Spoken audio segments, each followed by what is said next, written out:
നാട്ടുകൾ വിഷന്റെ news എക്സ്എൻ വാർത്തകളിലേക്ക് ഏവർക്കും സ്വാഗതം. ഇനിയൊരു അപകട വാർത്ത. മണ്ണിടിഞ്ഞു വീണ് അപകടം. മണ്ണിനടിയിൽപ്പെട്ട കുടുങ്ങിയ 3 പേരെയും പുറത്തെടുത്തു.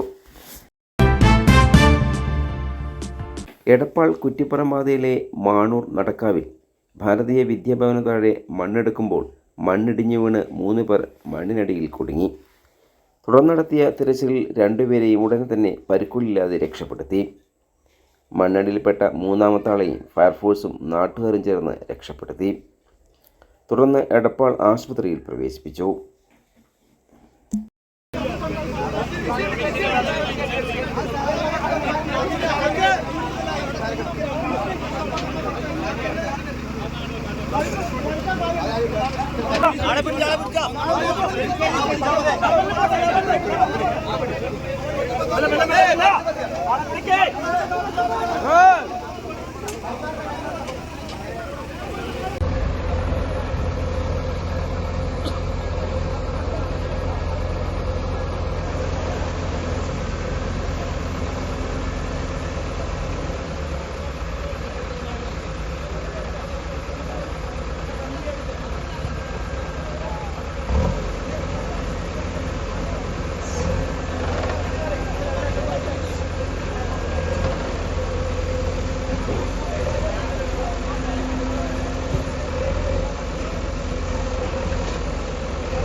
കൂടുതൽ വാർത്തകൾക്കായി നാട്ടുകൾ വിഷൻ ചാനൽ സബ്സ്ക്രൈബ് ചെയ്യൂ.